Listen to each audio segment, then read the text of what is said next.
Recuerden que aquí está en juego participación, ¿no? Yo siempre tomo en cuenta todo esto, en esta clase es importante, entonces revisen sus apuntes, miren a ver de qué es que hemos hablado en las últimas clases, de qué se acuerdan, por ejemplo, la clase anterior o la pasada. Profe, pues básicamente hemos hablado de los modelos de apertura económicos, Ujú. pues entre ellos el modelo agroexportador, el de industrialización por sustitución de importaciones, modelo de promoción de exportaciones, modelo neoliberal o de apertura económica. Pues esas fueron las exposiciones que realizamos nosotros la semana pasada, la antepasada, no, la pasada. Ujú.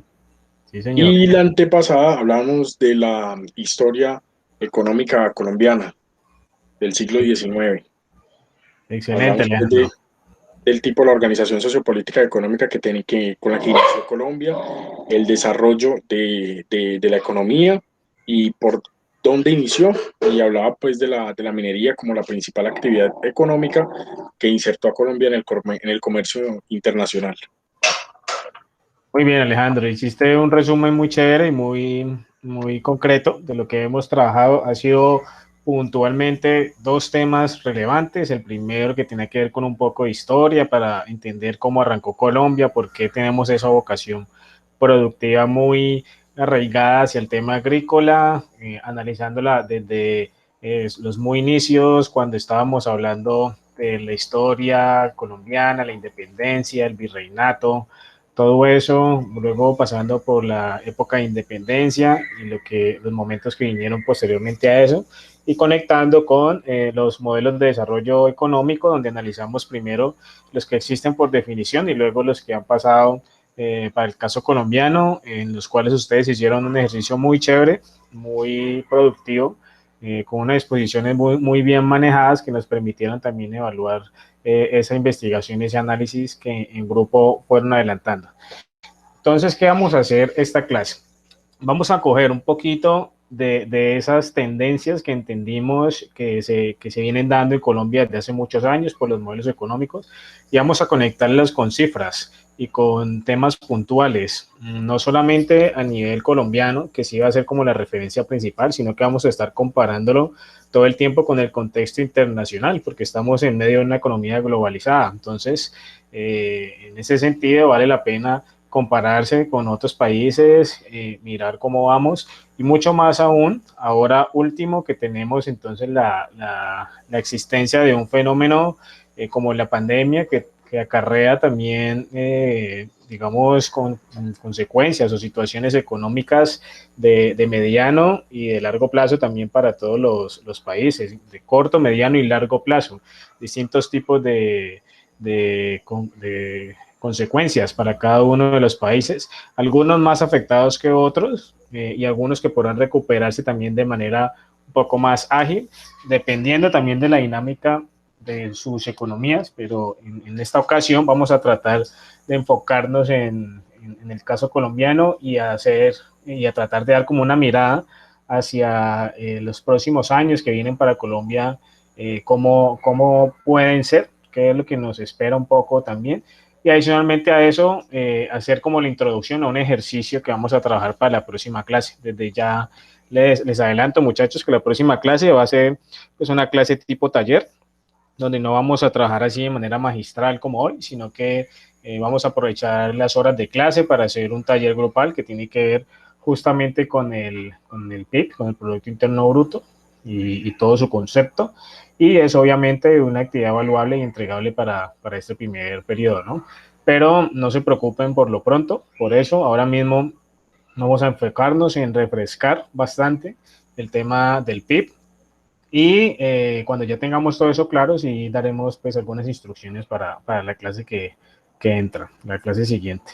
Bueno, ustedes me confirman, porfa, si pueden ver esta presentación. Sí, profe. Sí, bueno, perfecto. Bueno, entonces hoy abordaremos el Producto Interno Bruto y lógicamente cuando hablamos de Producto Interno Bruto, hablamos de crecimiento económico, hay que hablar también de sectores económicos, porque es por medio de estos sectores que se organiza la economía del país y que se puede medir hasta el punto en el que se puede saber cuál es el valor completo de la economía. puede sonar un poco pretencioso decir eso, cuánto vale la economía de un país, pero esta variable macroeconómica, que es la de crecimiento, o sea, el Producto Interno Bruto, por muchos años ha servido como una herramienta importante para la toma de decisiones y para las mediciones y para la generación de análisis prospectivos, para la generación de estadísticas y decisiones de largo plazo y bueno, muchas otras cosas más que iremos recordando, porque estoy seguro que muchos de ustedes de pronto en otras clases de economía, por allá en fundamentos o en algunas otras también se tocó el tema, tal vez no a este nivel de detalle que lo vamos a hacer hoy, pero también se tocó el tema y también pues vale la pena actualizarnos para saber si ha tenido algún cambio desde esa vez que nos lo explicaron al principio y justo ahora pues después de la primera parte o el primer año del efecto post-COVID, qué es lo que está pasando con Colombia. Si es verdad que nos afectó como economía, por ahí habíamos visto seguramente en los noticieros y en algunos otros informes unas cifras súper preocupantes como las de desempleo, las de deflación, las de retroceso en el crecimiento económico y aquí vamos a retomar varias cosas de esas. Bueno, entonces, ¿qué es el Producto Interno Bruto por definición? Es el valor de mercado de todos los bienes y servicios finales, ojo, bienes y servicios finales producidos en un país durante un determinado periodo de tiempo. Entonces, esa es la definición exacta que me está indicando. Es lo que vale toda la economía, o sea, es la sumatoria de todo lo que hace parte de la economía de un país y durante un periodo de tiempo, o sea, se acota siempre. ¿Listo? Y también nos dicen servicios y bienes finales, o sea que las materias primas y los bienes o servicios intermedios no se tienen en cuenta, sino solamente los finales. Ahorita vamos a entender también por qué se calcula de esa manera. Bueno, entonces vamos por partes. Profe, Sí, dime. buenas noches, disculpe la molestia, me hace un favor, me deja ver el título de la primera diapositiva que no lo alcancé a escribir, por favor. ¿Esta o la anterior? ¿Este? Esa, sí, señor. Muchas gracias. Ok, con mucho gusto. De todas formas, recuerda siempre que la grabación yo la comparto tan pronto puedo, ¿listo? Para que no te vayas a preocupar si no alcanza a tomar nota de todo. Gracias. Ok, entonces vamos por partes. Primero, entonces, hablemos de por qué el PIB representa el valor de todo el mercado, de todos los mercados en un país. Porque es la suma de diferentes productos para obtener un único indicador para darle un valor a las distintas actividades económicas, ¿no? Entonces, actividades económicas hay muchísimas. Recuerden ustedes que hay una clasificación de las actividades que son los famosos códigos CIU, que ahorita hablaremos también de eso, que es la manera como de categorizar. Es como si se aplicara una especie de taxonomía para el tema de las actividades económicas. Y el PIB se suma, o sea, se organiza y luego se suma a partir de la organización de esas actividades económicas. ¿Por qué se dice que es el valor de mercado que incluye a todos? Porque, a ver, demos la bienvenida aquí a Duan, porque realmente se trata y es el objetivo, digamos, detrás del esfuerzo, considerar a todos los actores productivos y eso requiere pues un estudio exhaustivo, ¿no? O sea, los órganos del Estado que se dedican a mapear y a calcular cuál es el aporte que hacen todas y cada una de las empresas, pues tienen primero que identificarlas, ¿no? Y pues para eso tienen que partir como ese trabajo de campo también, de saber qué hacen las empresas, dónde están, cuánto están produciendo y demás. Y por supuesto, pues se deja por fuera todo lo que sea ilegal, ¿no? O sea, se tiene en cuenta solamente lo que está social y legalmente aceptado. Entonces, nada de negocios ilícitos están incorporados dentro de la medición del Producto Interno Bruto. Eso puede que sea como una economía alterna, realmente si se midiera el impacto de ese tipo de negocios, pero que pues para el caso del crecimiento económico como tal no pueden ser tenidos en cuenta por obvias razones. Hablamos de bienes y servicios, ¿no? Y aquí vale la pena hacer la distinción nuevamente que ustedes ya conocen. Un bien es algo que es tangible, eso que se puede tocar, que se puede manipular de alguna forma, por ejemplo, los alimentos o todos los productos de la canasta básica, vestimenta, automóviles, no sé, artículos, por ejemplo, para estudiar, como cuadernos, lapiceros, equipos tecnológicos como computadores, celulares, todo eso hace parte si se producen en el país. Y también se tiene en cuenta en la medición del PIB los intangibles, que son los servicios, que son un poquito, digamos, más fáciles, más difíciles, perdón, como de explicar y de comprender, pero que obviamente tienen un valor y deben ser tenidos en cuenta. Entonces, cuando ustedes van a la peluquería a hacerse un corte o un peinado o que les hagan pues la barba o cualquiera de estas gastos que a veces tenemos, ahí estamos colaborando para que lo que esa empresa está generando, esa barbería o esa peluquería además, pues aporte también al Producto Interno Bruto del país. Algunos otros son un poquito más invisibles, pero igual de válidos, como por ejemplo los servicios de limpieza doméstica, cuando ustedes van al médico y pagan por esos servicios, cuando van al odontólogo, cuando van al gimnasio, el mismo valor que ustedes pagan por estudiar en las universidades entra a ser parte de ese Producto Interno Bruto. O sea, lo que reporta Unicatólica como ingresos entra a ser parte de eso que se contabiliza como Producto Interno Bruto por el lado de los servicios, ¿no? Y de esa manera, pues trata de tenerse en cuenta a todos los actores y todos sus aportes.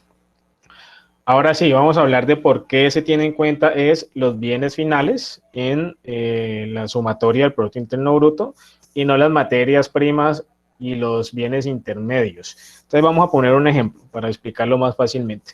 Supongan que ustedes tienen una empresa que confecciona pantalones y camisas, ¿cierto? Esa empresa tiene unas materias primas que son los hilos, los textiles, cordones, botones, bueno, un poco de materiales, ¿cierto? Esos que les acabo de mencionar serían como bienes intermedios. Y para fabricar esos bienes intermedios también se necesitan unas materias primas, ¿no? Se necesitan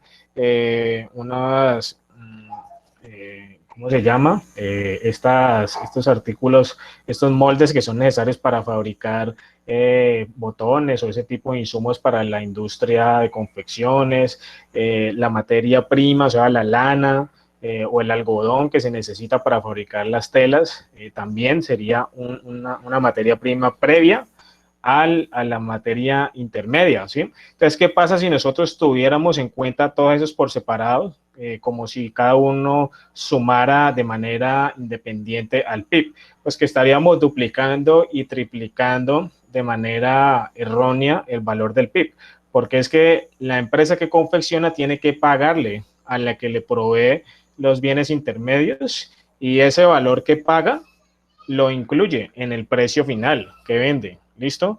Y lo mismo sucede un poco más hacia atrás. La empresa que fabrica las telas y los botones y demás tiene que pagarle a la industria previa, que es la que le genera las materias primas.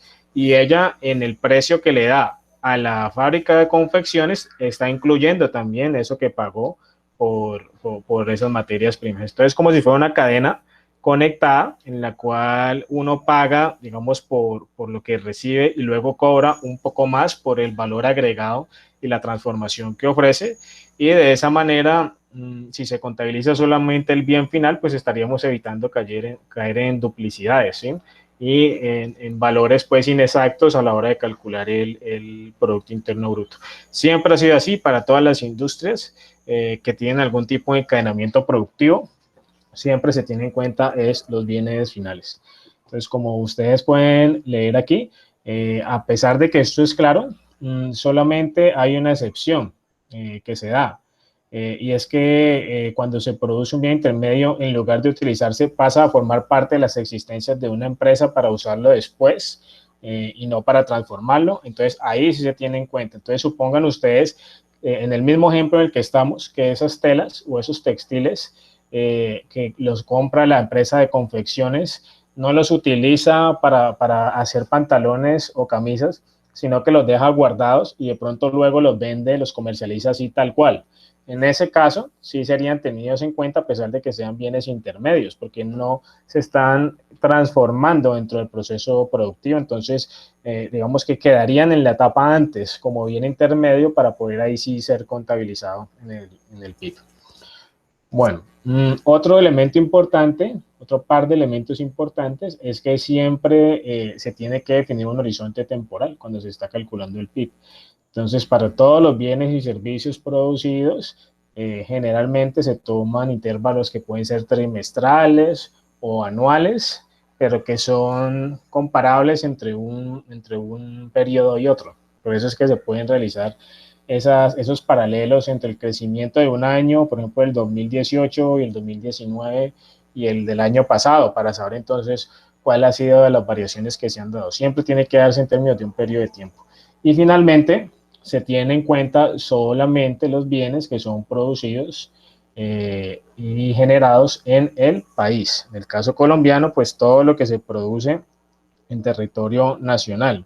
Si ustedes están preguntando, profe, ¿y lo que se compra, lo que se trae del exterior, por ejemplo, los celulares que se importan, eso entraría en el Producto Interno Bruto? La respuesta es no, porque no son producidos en territorio nacional y no pueden, o sea, no hacen parte de ninguna cadena productiva y por ese motivo no pueden ser tenidos en cuenta como valor, sino que antes al contrario, es dinero de la economía nacional que sale, que se va para otra economía, porque se le tiene que pagar a las empresas extranjeras para poder que envíen esos productos, esos sí, producidos en territorios extranjeros. Entonces, otra cosa distinta es que existan empresas aquí extranjeras radicadas y formalmente creadas que trabajen y que ahí se aporten a las dinámicas económicas nacionales. Ahí sí sería tenido en cuenta, ¿no?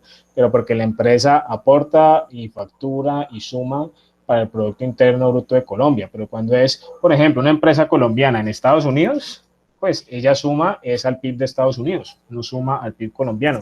Cuando es una empresa española aquí en Colombia, recae en Colombia con su sede matriz en Colombia, entonces suma es al PIB nacional de Colombia, por más que sea pues de capital español. Bueno, entonces, para que se acuerden un poquito, esta es como la ecuación o la manera como se expresa el Producto Interno Bruto en materia macroeconómica, ¿sí? Se le define como la identidad macroeconómica básica o los componentes del PIB también, como se le conoce. Entonces, son cuatro fundamentalmente. Son el consumo, son el gasto público o el gasto del Estado, como también se le conoce, son la inversión y son las exportaciones netas. Listo, ahorita vamos a pasar a explicar una por una de estas, pero arranquemos por decir de que aquí están incluidos todos los actores de la economía, o sea, todo lo que venimos hablando anteriormente tienen que estar dentro de una de estas variables, ¿sí? Entonces, por ejemplo, como ustedes pueden leer aquí, la C de consumo, allí se tiene en cuenta todos los gastos o todas las compras que hacen los hogares, o sea, que hacen ustedes, que hago yo, que hacen sus familiares, que hacen sus amigos, todo lo que compramos en bienes de consumo, como por ejemplo ropa, como por ejemplo alimentos, puede que sean durables o no durables, pero al fin y al cabo bienes y servicios también que consumimos desde los hogares, ahí entra a sumar, todo eso entra a sumar allí. En la parte del componente de gasto, o sea, el gasto del Estado, entonces incorporamos todo lo que son el gasto público, o sea, todo lo que el gobierno, no solamente el gobierno nacional, sino las administraciones regionales y locales, o sea, las gobernaciones, las alcaldías, lo que todos ellos compran entra en esta categoría. Y fíjense que el Estado es el mayor comprador siempre de cualquier país, porque es que el Estado no se dedica a producir nada. O sea, la función del Estado es garantizar que los derechos incluidos en la Constitución se respeten, se cumplan y demás, pero ellos no se dedican a producir nada como si fuese una empresa. Por eso todo tienen que comprarlo y todo tienen que contratarlo, y por ese motivo gastan tanto y aportan tanto también el Producto Interno Bruto. Ah, profe, que esa plata sale de los impuestos y de lo que todos pagamos, sí, así es verdad, pero también se tiene en cuenta el gasto, o sea, la forma en la que se usan esos recursos como un aporte para el Producto Interno Bruto. También está incluida lo de la inversión, ¿no? Y la inversión, a diferencia del consumo, es porque se realiza con el objetivo de que tenga algún retorno en el futuro, ¿no? O sea, es un gasto que se hace, pero porque va a generar algún tipo de retorno en el futuro. Normalmente se asocia a las empresas, que son las que invierten en distintos tipos de bienes, o bienes de capital o bienes relacionados con temas productivos, equipos y todo eso, pero que les permiten trabajar y que les permiten justamente generar mayores ingresos. Y esta última parte, este último término que ustedes ven que dice X menos M es lo que se conoce como exportaciones netas o exportaciones menos las importaciones. El objetivo en un país siempre es que las exportaciones sean mayores que las importaciones. No siempre se cumple. A esa relación se le llama balanza comercial. Y lo ideal es que las exportaciones superen por mucho a las importaciones, ¿sí?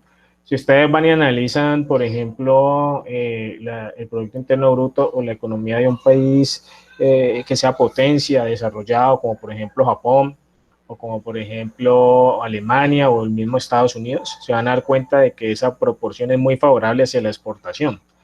Pero en muchos países emergentes, con economías emergentes o en vía de desarrollo, la proporción es inversa. O sea, a veces terminan importando más que exportando lo que producen. Y recuerden que exportar es vender algo que se produce aquí en el territorio nacional. Importar es comprar algo que se produce en otro territorio. Entonces, ¿qué pasa cuando en este término las importaciones son mayores que las exportaciones? Pues que el valor es negativo y en vez de sumar entra a restar, a afectar el Producto Interno Bruto. Por eso está diseñado de esa manera. Bueno, muy bien. Ahora vamos a analizar con un poquito más de detalle cada una de esas. Entonces, estábamos hablando del consumo, ¿no? Generalmente, este componente del PIB, el consumo, es el que ocupa la mayor proporción de toda la torta. No es que esos valores sean, digamos, los exactos a esta fecha, ¿no? Pero generalmente siempre el consumo es el que más aporte hace al Producto Interno Bruto del país, porque es lo que al final todos y cada uno de los habitantes terminamos gastando, terminamos consumiendo, que se transforman en ingresos para las empresas, ¿no? Pero que se reportan como su producido, pues, o entran a sumar al valor del Producto Interno Bruto. Entonces, miren nuevamente la definición. Puede ser definido como el gasto de bienes y servicios realizados por las familias. El consumo incluye solo los gastos asociados a productos finales, no a productos intermedios. De nuevo, con el ánimo de no caer en la duplicidad de los valores, no se tienen en cuenta productos intermedios o materias primas, a menos que haya una excepción como la que les expliqué hace un rato, que indica que ahí sí se podría tener en cuenta un producto intermedio, cuando no se va a transformar, cuando no hace parte como de otra industria. Ahora vamos a analizar un poquito más el tema de la inversión, ¿sí? Ese otro componente que suena como tan bacano, la inversión de las empresas o también la inversión de los hogares. Miren lo que dice ahí. Las familias también invierten. Sí, lo que pasa es que la inversión de las familias es muy distinta a la inversión de las empresas. Cuando ustedes como familia invierten o como personas naturales invierten, ¿qué hacen? Pues compran bienes que sean productivos, por ejemplo, un inmueble o una casa. Entonces, cuando uno adquiere un bien de ese tipo, se considera y entra a sumar el valor de eso como una inversión, no como un gasto, porque tiende a valorizarse. Si ustedes invierten, por ejemplo, en acciones en la bolsa de valores, la plata que ustedes gastan allí entra a sumar como una inversión y no como un gasto. A diferencia de si ustedes van al supermercado y mercan o se compran un televisor, que ahí sí entraría, digamos, como un gasto. Estas otras acciones son más pensadas desde la perspectiva de la inversión y se contabilizan en el PIB de esa manera. Y para las empresas, pues es un poco más sencillo, ¿sí? Porque las empresas todo el tiempo están están invirtiendo en capital de trabajo. Entonces, ¿qué es el capital de trabajo? Es lo que les cuesta la maquinaria, es lo que les cuesta la materia prima, es lo que les cuesta los equipos, los vehículos, la mercancía o los inventarios que quieren adquirir, que necesitan adquirir para poder trabajar. O sea, todo eso cuenta y entra a ser parte del PIB como una inversión, y por supuesto en todo país en vía de desarrollo y toda economía desarrollada, pues este componente de inversión también debe ser muy relevante y debe tener una participación importante. Ahora vamos a hablar del que sigue, que es el gasto del Estado, el tercer componente. Ya les venía explicando que el Estado es el mayor comprador y mayor demandante de bienes y servicios, no solamente en Colombia, sino en cualquier parte. Y pónganse a analizar desde esta perspectiva, muchachos. El Estado tiene que contratar para todo. Por ejemplo, tiene que contratar ahora último para el tema de las vacunas. Tiene que pagar por eso, ¿no? Para poder que lleguen las vacunas, que es un tema muy de moda, ¿no? Que se están comprando, que están empezando a llegar, que el plan de vacunación, que la logística, bueno, todo eso que hemos venido escuchando, ¿cierto? Bueno, el gobierno tiene que contratar para que le presten servicios de publicidad, por ejemplo, para poder divulgar todos los programas y las acciones que tiene. El gobierno tiene que contratar para que le construyan, o sea, para todas las obras públicas, tiene que buscar contratistas, tiene que buscar constructores, tiene que buscar compañías que se dediquen a eso, y eso son miles de millones de pesos. Para todos los programas sociales que tiene el gobierno, como Familias en Acción, el mismo Fondo Emprender, por ejemplo, para los que han escuchado el tema de apoyo al emprendimiento que yo les hablaba al principio, que es uno de mis roles en la universidad, y que en parte también viene de aportes del gobierno. Bueno, ese gasto que se hace en eso es considerado un gasto del Estado, ¿sí? Los salarios que le pagan a los congresistas, al presidente, a los diputados, a los mismos funcionarios públicos de cualquier institución, como el ICBF, el SENA, la Fiscalía, los jueces, o sea, todos ellos, todos esos valores entran a ser parte del gasto del Estado y son tenidos en cuenta para el Producto Interno Bruto. Por eso es que es tan, digamos, tan importante y tan sobresaliente también ese gasto público. Y por último, vamos a pensar entonces en las exportaciones, ¿sí? Las famosas exportaciones netas. Entonces ya sabemos que son la diferencia entre lo que se exporta y lo que se importa, y que el escenario ideal es que eso sea, digamos, favorable hacia el lado de la exportación, ¿sí? Pero ¿qué tiene que pasar para que suceda de esa manera? Pues que la industria nacional y la economía doméstica sea tan fuerte y tan competitiva que lo que produce le alcance no solamente para satisfacer la demanda interna, sino para empezar a vender hacia mercados internacionales, ¿sí?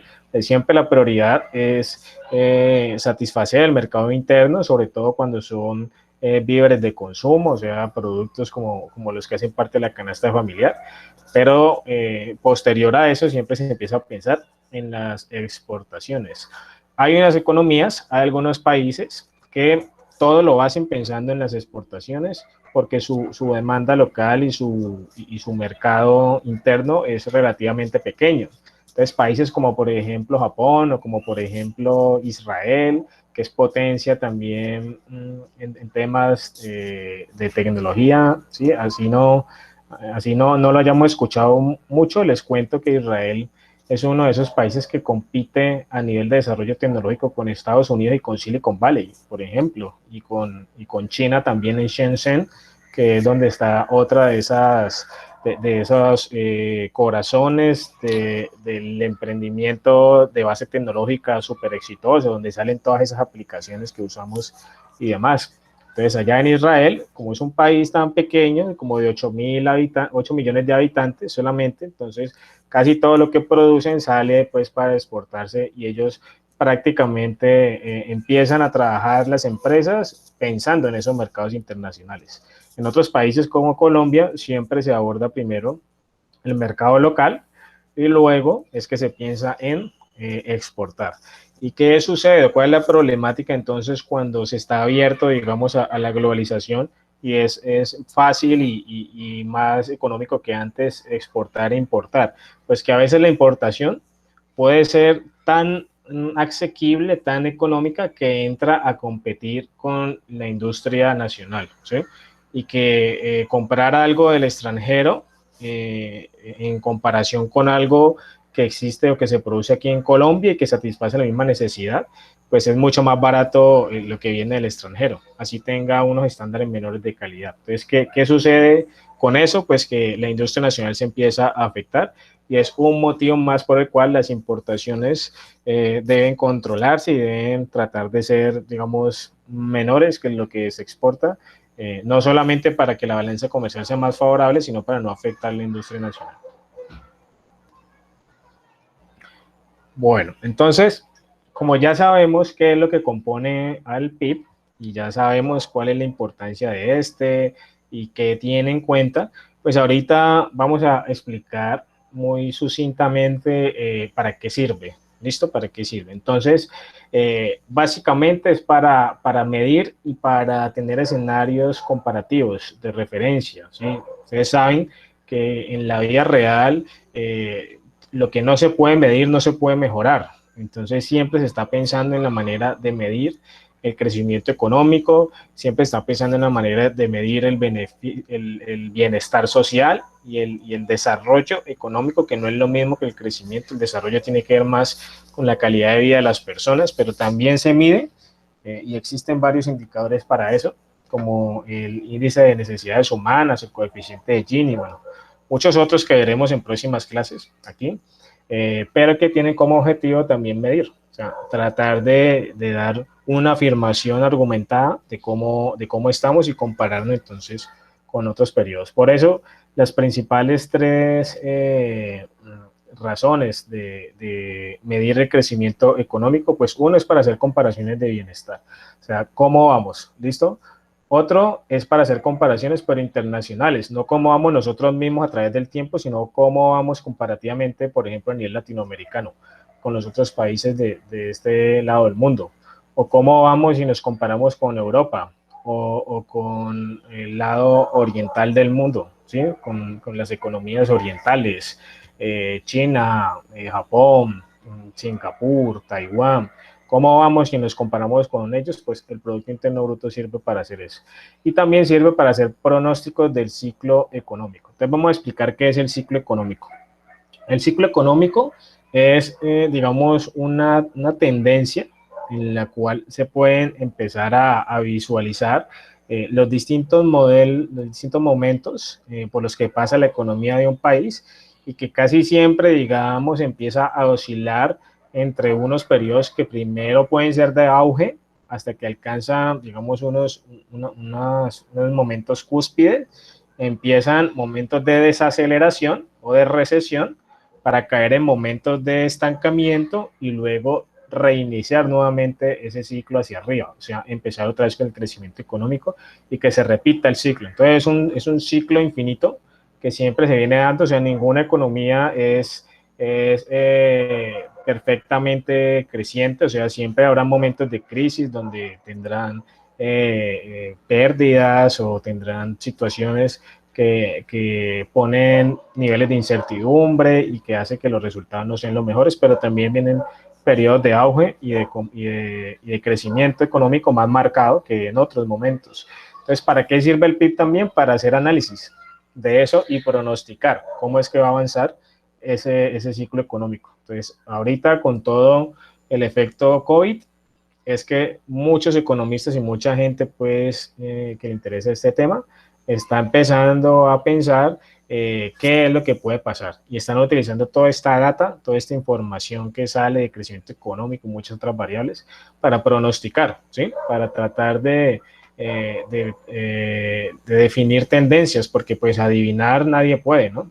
Los economistas se dicen que se la pasan tratando de adivinar el ciclo económico, pero al final nunca lo logran, porque pues, siempre existen variables que se salen un poco de control, pero lo que sí se puede hacer es tratar de predecir un poco cuáles sean esas tendencias, y eso se logra por medio de los pronósticos.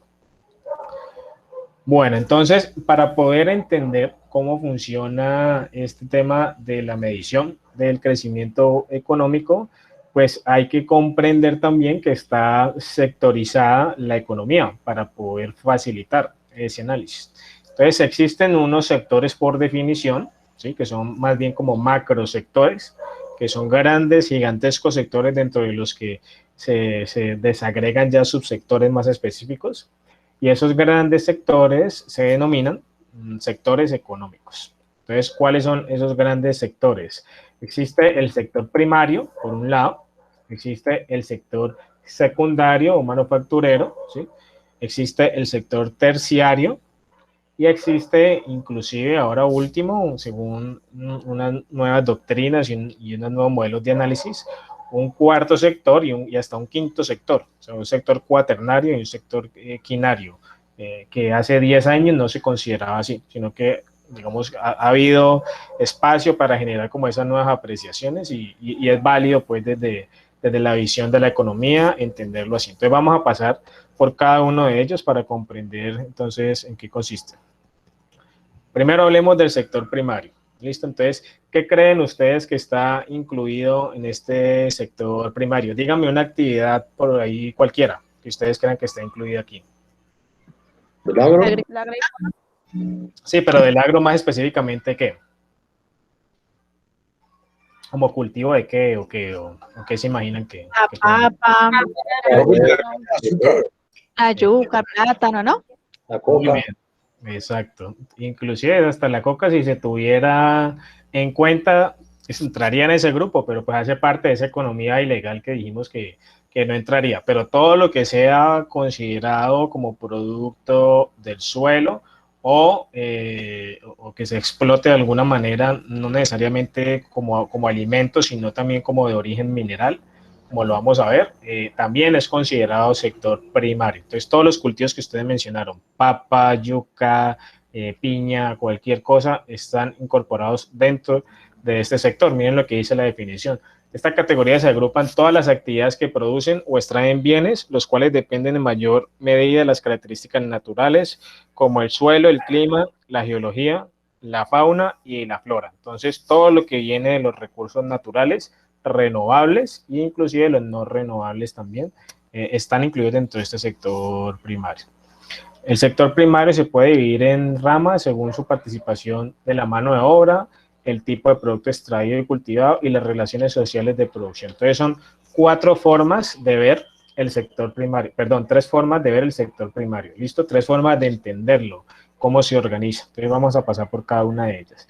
La primera es a partir de la participación del trabajo humano, o sea, cómo se divide el sector primario de acuerdo a la mano de obra que se imprime en él.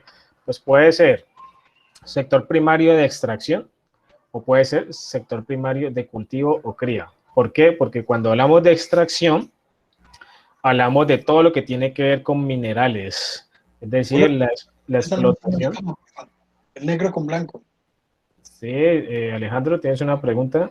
¿Te escuchamos? No, profe, qué pena. Tenía el micrófono abierto, qué pena. Disculpe. Ah, vale, listo.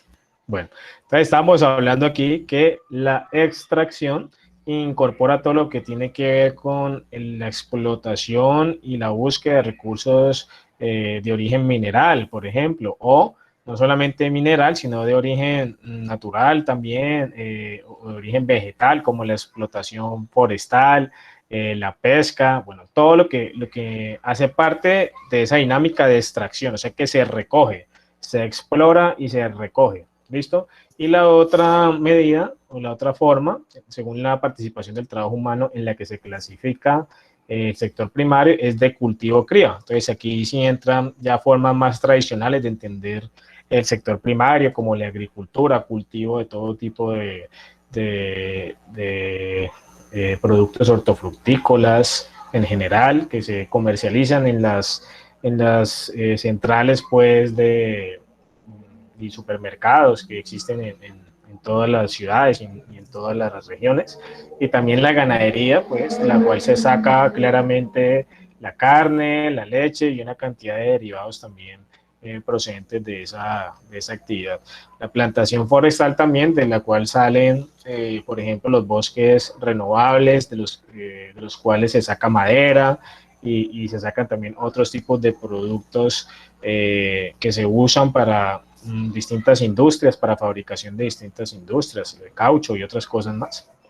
Salen ahí de esa forma del sector primario.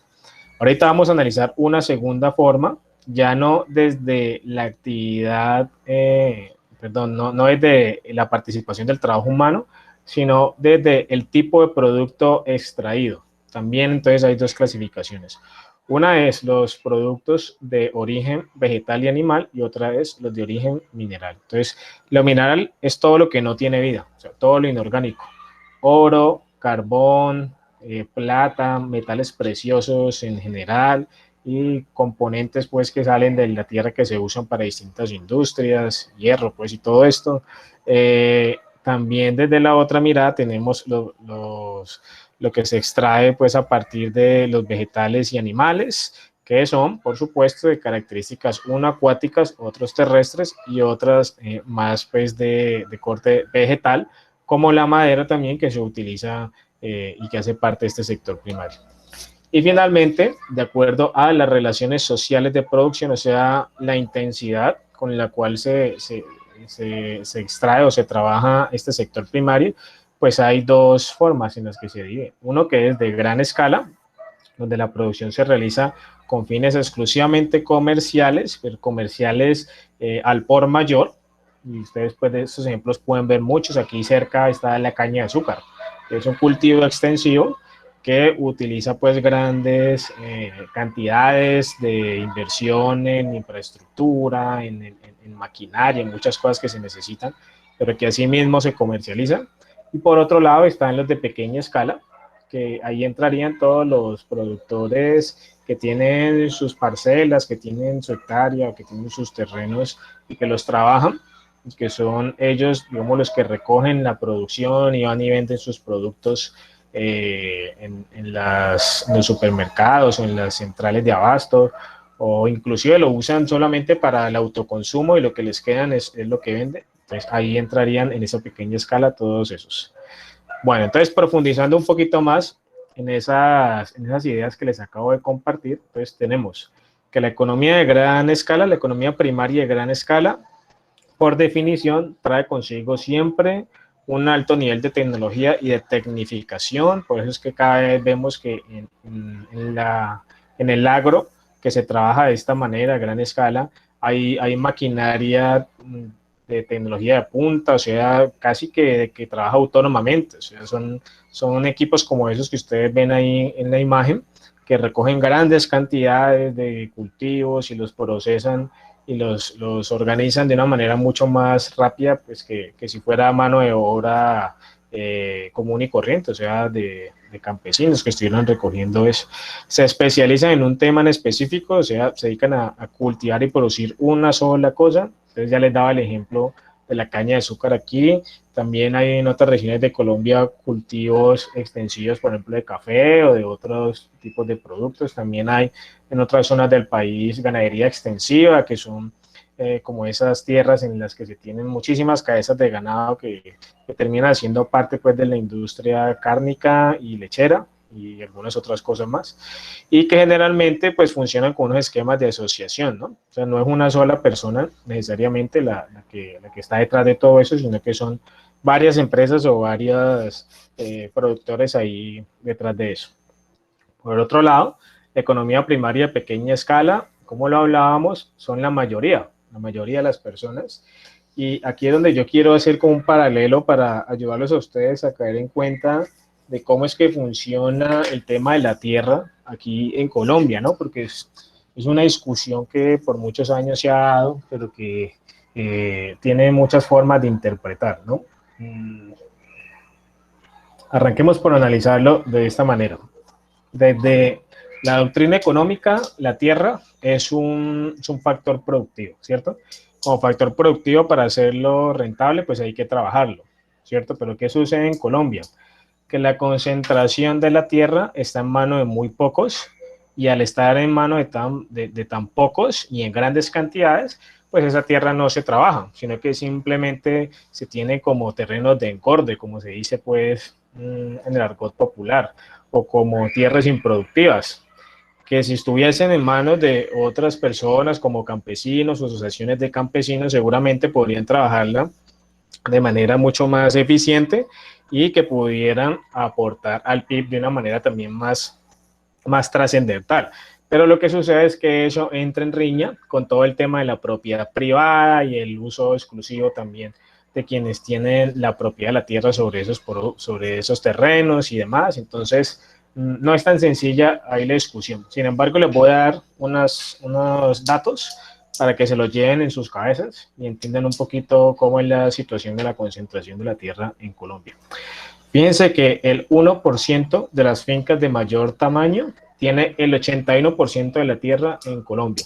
Eso significa que el 1% de la población tiene el 81% de la propiedad de la tierra en Colombia, ¿sí? En otras palabras, el 99%, que somos la gran mayoría de la población, solo tenemos el 19% de la tierra. Entonces la concentración es muy grande. Si fuera un poquito más equitativa esa concentración, pues no tendríamos estas cifras tan dicientes, ¿no? Pero pues la realidad es esa, de que funciona de esa manera. Y si ya pensamos en terrenos productivos, la gran mayoría, digamos, de esos terrenos productivos se destinan a ganadería extensiva. Se dice que más de un 34% de esos terrenos productivos se destinan a ganadería extensiva y cerca de un 8.6% se destinan a agricultura. Entonces no es que Colombia esté llena de agricultores como parece, o no es que Colombia se esté cultivando por todo lado como a veces da la impresión, sino que hay mucho terreno que hace parte, digamos, de la propiedad de personas con gran capacidad adquisitiva que tienen esas propiedades, digamos que por herencias o porque toda la vida las han conservado y tampoco las van a poner a producir, pero tampoco las van a vender, entonces van a ser siempre, digamos, permanente esta tendencia de la concentración de la tierra, a menos que se dé algún tipo de transformación productiva que sirva para poder poner, digamos, a trabajar a quienes están dispuestos a hacerlo para ser un poco más productivos y más competitivos. Caterina dice que el ubérrimo, que entiende que es la finca de Uribe, pues sí, yo la verdad no estoy como tan enterado de cuál es el tamaño, la extensión de esa finca, pero sí debe ser pues gigantesca y tampoco creo que sea plenamente productiva, ¿no? Pero así como él, existen, digamos, terratenientes, que es como el nombre que se les da, o latifundistas también, que son personas que son propietarias de grandes terrenos, no una ni dos hectáreas, sino miles de hectáreas, que no necesariamente tienen una actividad productiva, sino una actividad de acumulación más bien. Bueno, entonces continuamos aquí con la explicación del sector primario. En el caso colombiano, pues como lo que exportamos y lo que generalmente producimos son este tipo de bienes y de origen pues de la tierra, que se conocen también como commodities porque no tienen mayor valor agregado, sino que realmente se venden así tal cual. Entonces por eso vemos que se exporta aguacate, que se exportan flores, que se exportan varias cosas, pero no son productos con valor agregado que tengan un mayor precio de negociación y un mayor margen de rentabilidad. Sin embargo, pues esa es la fortaleza de Colombia y a ciencia cierta, digamos que ha sido la forma en la que se ha venido como posicionando el país de manera competitiva con los países de la región, ¿no? Hay muchas cosas por mejorar en esas relaciones comerciales, pero pues por lo menos con los principales socios comerciales siempre han sido ese el tipo de productos que se han transado, que se han negociado. Como les decía, pues una alta concentración de la propiedad de la tierra y esto sumado también a que la falta de experticias y el trabajo de la tierra ha hecho que se utilice el terreno en actividades que no corresponden, digamos, a la calidad del terreno. Entonces, tratar de cultivar ciertos productos donde la tierra no tiene las condiciones para hacerlo, ¿sí? O tener ganadería extensiva en terrenos que son altamente fértiles. Ustedes saben que la ganadería extensiva, pues, afecta notablemente los terrenos y genera, pues, las sequías y el daño de manera prolongada en estos terrenos, ¿no? Además de toda la contaminación a nivel de CO2 y otros contaminantes para la capa de ozono que también generan estos tipos de cultivos y de prácticas extensivas agrícolas.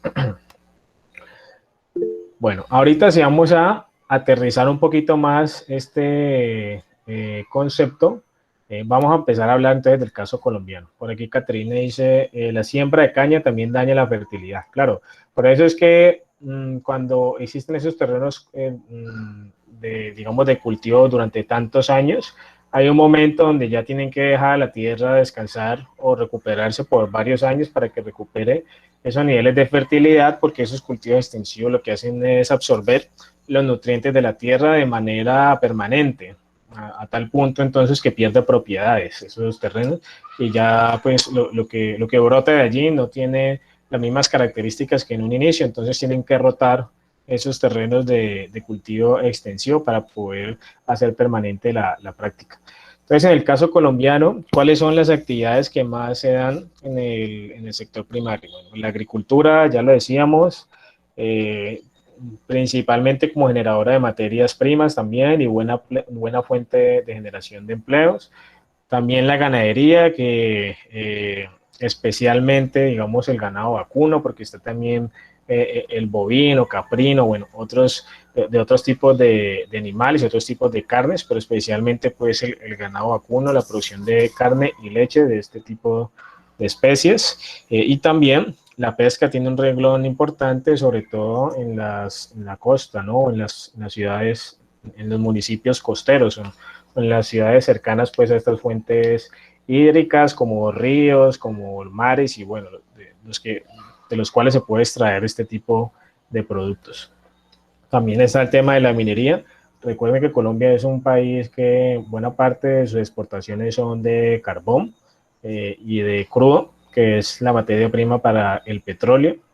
Por eso es que cuando bajan los precios del barril, la economía colombiana se afecta tanto, porque estamos muy enfocados en la producción de ese tipo de productos de origen mineral, pues, y que hacen parte de la industria extractivista, y también todo lo que tiene que ver con explotación forestal, que es pues el uso a veces regulado y a veces no, que se le da a los recursos renovables, como por ejemplo los bosques y la madera y todos los productos que pueden surgir de estos entornos.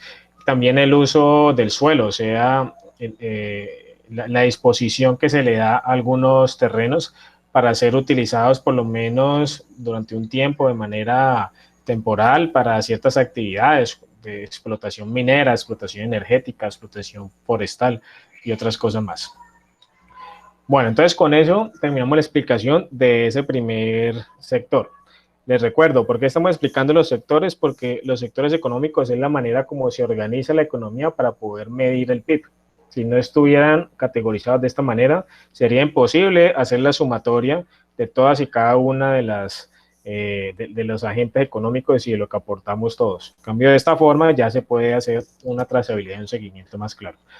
Ahora vamos a analizar el segundo, que es el secundario, valga la redundancia, o manufacturero, como también se le llama. Este sector incluye actividades humanas como procesar, transformar materias primas y otros tipos de productos. Se incluye la industria y la construcción. La construcción obviamente lo que hace es pues transformar insumos y materias primas en bienes inmuebles, ¿no? Como edificios, casas, oficinas, bueno, todo lo que las constructoras y empresas dedicadas a esto hacen, y que a ciencia cierta, hay que decirlo también, es una de esas industrias que más jalona la economía, por lo menos en el caso colombiano. Es una de esas industrias que para efectos de la pandemia y todo eso fue de las primeras en reaccionar y fue de las que menos afectada se vio. Entonces, esa condición hizo que pudieran como empezar a generar indicadores positivos en el muy corto plazo y que empezaran a jalonar otras industrias conexas como la siderúrgica, como la de explotación también de madera y demás que se necesitan para la construcción de diversos tipos de inmuebles y de proyectos inmobiliarios. Entonces, jalonaron un poco esa reactivación. ¿Cuáles son los tipos de industrias que existen por definición? Pues bueno, son tres fundamentalmente. La industria liviana, que produce bienes de consumo, como por ejemplo los que ustedes compran en el supermercado, que son la industria de alimentos, la pasta que ustedes compran para hacer en el almuerzo, el azúcar, por ejemplo, todo ese tipo de productos son considerados industria liviana, también la fabricación de muebles como asientos, mesas, ese tipo de cosas, y algunos electrodomésticos de origen nacional también son considerados industria liviana. Y luego está la industria de bienes intermedios, que son productos de una mayor complejidad en su elaboración, que requieren una maquinaria más especializada y una industria pues que muchas veces esa maquinaria tiene que importarse porque no se consigue acá y que producen también por volumen o por mayores cantidades y generalmente lo que produce son insumos o materias primas para otras industrias que están más, digamos, en el final de la cadena productiva. Finalmente está la industria pesada, que es la que tiene esa infraestructura que es costosísima, por ejemplo, la industria siderúrgica. Para fabricar esas barras de metal o esos barretones que están incluidos en las vigas y en las construcciones de las casas y de los edificios. Bueno, para fabricar eso necesitan una infraestructura muy costosa, gigantesca, pesadísima, que lo que hace es fungir, digamos, todos los materiales que usan para poder fabricar esos productos. No solamente la siderúrgica, sino la metalurgia, la petroquímica, la industria cementera también. Todo este tipo de industrias son consideradas pesadas y de alguna manera también fabrican materias primas, ¿no? Materias primas, pero de unas condiciones más complejas para industrias como, por ejemplo, la construcción. Bueno, ahorita sí, vamos a analizar el caso colombiano de este sector manufacturero o secundario. Y hay que decir que se ha caracterizado por la protección de la industria nacional durante muchos años, ¿no? Más o menos hasta la década de los 90. Ustedes mejor que nadie lo saben porque cuando estuvieron exponiendo acerca de los modelos de desarrollo, se dieron cuenta de que más o menos hasta esa fecha, o sea, antes del modelo de apertura económica, pues esa era la intención, ¿no? O sea, fortalecer la empresa nacional, la industria nacional, la que más empleo genera, la que más contrata y demás, para ser más competitivos. Por lo menos esa era como la premisa, esa era la intención. Y en cierta medida se logró, ¿no? Lo que pasa es que no, pues no era tan sencillo volverse competitivo de un momento a otro, o sea, habría que haber trabajado en muchos temas al tiempo, por ejemplo, en investigación y desarrollo, en el mejoramiento de las capacidades de los empleados de muchas de estas empresas, en unos planes de inversión para adquisición de maquinarias de alta tecnología y otras cosas que no necesariamente se dieron en todas las industrias. En algunas sí y en otras no tanto. Pero sí hay una conclusión clara y es que en las cuatro principales ciudades, o sea, las cuatro principales capitales del país, que son Bogotá, Cali, Medellín, y se puede decir que recientemente pues Cartagena también ha como desplazado un poco a esas otras capitales también que están como cercanas a ese grupo de las más relevantes de todo el país. Manejan un gran nivel de especialización, o sea, en estas ciudades es donde se concentran la mayoría de estas industrias y que de ahí hacia el resto del país pues proveen y generan también, tienen alcance para poder distribuir todos sus productos y trabajar con empresas también en otras zonas, en otras regiones del país, un poco más apartadas de estas ciudades principales. Bueno, la mayoría de las empresas en Colombia son microempresas y entiendan ustedes, chicos, señoritas, que cuando uno habla de microempresas, son empresas que tienen entre 1 y 10 trabajadores aproximadamente, ¿sí? Si fueran más de 10 trabajadores, o sea, la escala siguiente, de 11 a 50 trabajadores, ya no estaríamos hablando de microempresas, ya estaríamos hablando de pequeñas empresas, que es diferente. Si estuviéramos ya considerando la escala que sigue allí, que es de 51 a 200, estaríamos hablando de mediana empresa. Y si consideramos más de 200 empleados en una compañía, estaríamos hablando de una gran empresa. ¿Listo? Entonces, lo que nos dice esta diapositiva es que en Colombia la mayoría, el grueso de las empresas son microempresas, ¿sí? ¿Y qué pasa entonces cuando son microempresas? Pues que tienen limitaciones importantes, ¿sí? Tienen limitaciones de capital, tienen limitaciones de tecnología, no es tan fácil como que se desarrollen y que puedan ser altamente competitivos, y pues por este motivo se genera como cierto nivel de rezago, ¿no? A nivel comparativo con otras economías, y por eso es que hay tantos esfuerzos de parte del gobierno ahora mismo por reactivar la industria, o sea, para que todas estas microempresas puedan volver a sus niveles de funcionamiento previos al escenario de pandemia. Y no solamente eso, sino que puedan repuntar y crecer y ser más competitivos en entornos diferentes, que es lo que en estos momentos nos concierne a todos, ¿no? Porque las necesidades de buena parte de esos consumidores ha cambiado, también los estándares de calidad han aumentado, o sea, todo ha cambiado con la llegada de esta pandemia.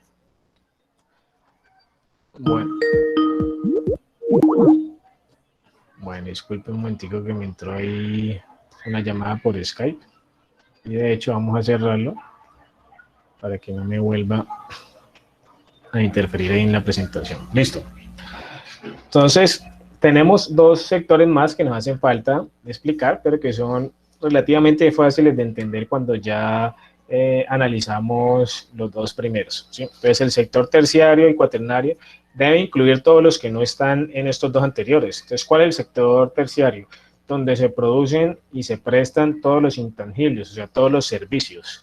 Entonces ahí entran servicios como por ejemplo los servicios educativos, los servicios médicos, los servicios profesionales, o sea, los que brindan asesoría, consultoría, o que trabajan con muchas empresas, por ejemplo, servicios de publicidad, ¿sí? Todo ese tipo de servicios entran ahí. Y entra también nada más y nada menos que uno de los sectores que más aporta al Producto Interno Bruto, que es el comercio en general. Entonces, todo lo que se comercializa, o sea, que se compra a un precio y se vende a otro, no tiene ningún nivel de transformación, ¿sí? en esa transacción, pero sí hay una diferencia de precios, y por eso se le conoce como un servicio que hace parte de este sector terciario. Entonces, en este caso, los intangibles, para recordar un poquito la definición, son los que no podemos manipular, o sea, que no se pueden tampoco como cuantificar unitariamente con tanta facilidad como podría así hacerse con los tangibles, y que terminan siendo contabilizados en el momento en que se consume, ¿no? Cuando usted tiene un servicio de salud, usted digamos que lo puede utilizar pues en el momento que lo necesite, pero es cuando lo necesita que usted paga, ¿ya? Otra cosa es que usted pague un servicio mensual para poder tener acceso como a lo básico, pero cuando uno ya va a usar el servicio también le toca pagar como un copago o un valor adicional.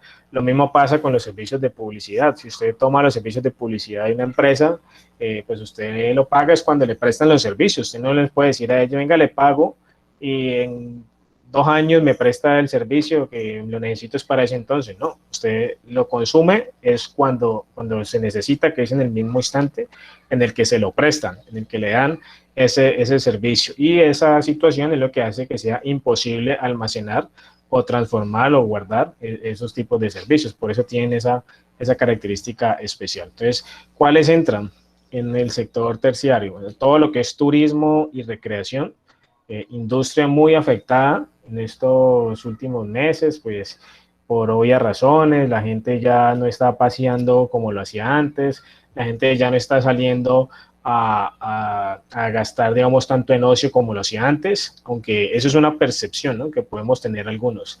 Si ustedes van y se fijan, por ejemplo, lo que ha pasado en Cali durante las últimas semanas, que dieron apertura como algunas discotecas, es que están llenas, rellenas a reventar. ¿Y por qué motivo? Pues porque la gente sale del encierro y quiere experimentar sensaciones que hace rato no tenía, ¿no? Como irse a rumbear, o ir a una discoteca, o ir a un bar. Por eso es que se llenan inicialmente, pero yo considero que en el mediano plazo, cuando ya se regularice un poco esta situación, mucha gente cambió sus hábitos de consumo y ya prefiere no asistir tanto a lugares de aglomeración como por ejemplo discotecas y todo eso, y eso va a terminar impactando también los resultados económicos de estas empresas. Exactamente lo mismo pasa con el turismo. Muchas personas no quieren viajar ahora porque existe el riesgo de contagio, porque no quieren exponer a sus familias, porque no tienen de pronto los recursos ahora mismo, porque se han visto afectados también de alguna manera, por muchas razones.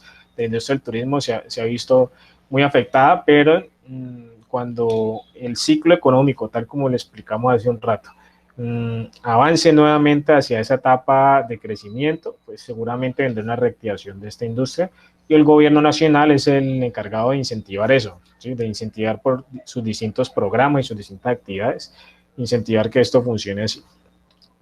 Bueno, está transporte, todo lo que tiene que ver con movilización de las personas o de carga también, entraría en este grupo. Y todo lo que hacen los bancos, donde muchos de ustedes trabajan, las actividades financieras, los servicios financieros, que tienen que ver con las actividades de capital, de intercambio de dinero y capitales y divisas y demás, pues están allí incluidas en este grupo. Todo lo que es salud y educación también entraría aquí. Entidades prestadoras de salud, universidades, centros de capacitación, todos sus servicios están aquí incorporados. Servicios públicos y básicos, entonces todo lo que gira en torno a la prestación de servicios de agua, energía, gas doméstico, internet, bueno, todo este tipo de cosas que son ya necesarias y consideradas como servicios básicos, y la administración pública, que son los servicios que se ofrecen desde las organizaciones estatales. Entonces, los servicios del SENA, los servicios del ICBF, los servicios de justicia, ¿sí?, todo ese tipo de cosas entran aquí en ese sector terciario. Ya para ir terminando, entonces avanzamos hacia la explicación del sector cuaternario, que ese sector cuaternario no es muy famoso, no es muy conocido, pero cada vez toma más relevancia. Se compone del conjunto de actividades relacionadas con la gestión y distribución de la información, siendo factor importante para el desarrollo de los países. Entonces, todo lo que invierten los países en investigación y desarrollo que termina dando algún fruto, o sea, por ejemplo, una nueva tecnología, una patente o algo que sea como el resultado de esas acciones, es considerado como sector cuaternario. Entonces, todos los servicios de investigación y desarrollo, de educación especializada, de consultoría especializada, ¿sí?, de intercambio de información, hacen parte de este sector cuaternario. No, aquí puede tender como a confundirlo un poco con el de servicios, pero para distinguirlos podemos hablar o decir que en el tema de servicios son expresiones más básicas de educación y de consultoría, mientras que aquí son formas más sofisticadas y más complejas que requieren algo que no se puede mecanizar, que no se puede, digamos, cambiar tan fácil, que es el conocimiento, ¿sí? Conocimiento y la información. Por eso hacen parte de un sector distinto. Profe, Sí, cuéntame, Hugo. En este sector cuaternario podrían entrar las investigaciones que se realizan para, por ejemplo, para encontrar, digamos, la vacuna para el COVID y todas esas situaciones así.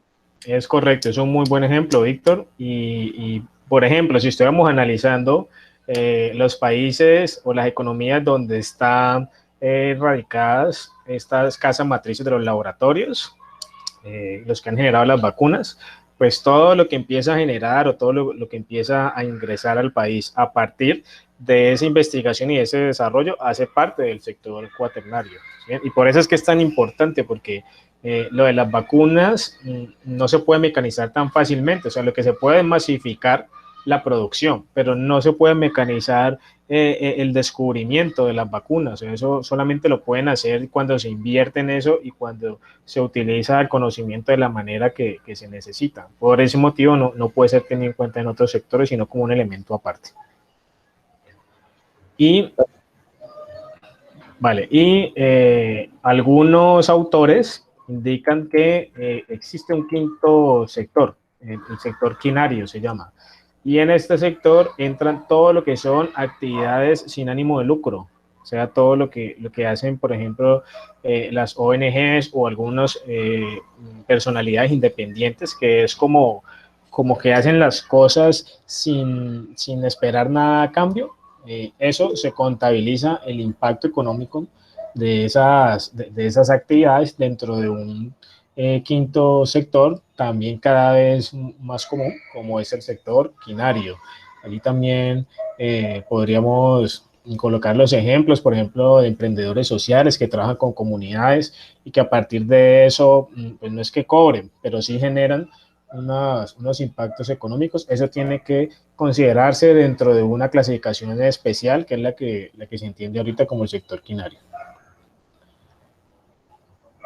Bueno, muy bien. Nos vamos acercando entonces al final. No sé si hay una pregunta hasta aquí, muchachos, algo que quieran aportar o algo que quieran que me devuelva un poco para explicar. Profe, yo quisiera que me explicara de nuevo el sector cuaternario. ¿Cuaternario? Eso mismo, cuaternario. Vale, muy bien. Entonces nos devolvemos un poquito. Estamos hablando aquí del sector cuaternario, ¿cierto? Y decimos que el sector cuaternario tiene como característica especial el uso intensivo del conocimiento, ¿sí? Entonces, las empresas que se dediquen a hacer ese uso intensivo del conocimiento con el objetivo de dar origen a desarrollos, nuevas tecnologías, avances tecnológicos que se puedan explotar también comercialmente, como el ejemplo que puso tu compañero de la vacuna y el caso de los laboratorios, son contabilizados dentro de este sector, aparte del sector cuaternario, por ser considerados unas industrias de mayor nivel de complejidad. O sea, producir una vacuna no es como hacer una camisa, o como fabricar una camisa, o como comercializar un computador. No es tan sencillo. O sea, para poder llegar a ese desarrollo hay que tener otras consideraciones, y lo mismo pasa con la consultoría especializada, o sea, la consultoría, por ejemplo, estratégica para compañías o para el desarrollo del talento humano y demás, que requiere también cierto nivel de investigación, cierto nivel de desarrollo, está incluida dentro de este sector cuaternario. El intercambio de información, cuando las empresas venden información a nivel de datos. Yo no recuerdo si les conté a ustedes el ejemplo de Rappi, que es una de esas startups o esas empresas nuevas basadas en la tecnología que todos conocemos y creo que la mayoría hemos usado. Uno lo que ve en ellos es que ellos trabajan con el tema de mensajería, ¿no? Eso es lo que le dan a entender a uno, y de hecho es buena parte, digamos, de sus ocupaciones, pero el negocio detrás de Rappi está con el tema de la información, ¿sí? De trabajar los datos. Cada vez que tú haces un pedido, le estás indicando a Rappi tus gustos, tus intereses, tu ubicación y todo lo que tiene que ver contigo como cliente. Entonces, ellos esa información la venden. La venden a quienes, a otras empresas que están interesados en conocerlo. Es exactamente lo mismo que hace Google y que hace Facebook. Cada vez que ustedes buscan algo, miran videos que les gusta y demás, están identificando y están reconociendo qué es lo que a ustedes les gusta, les interesa, y luego trabajan con esa información.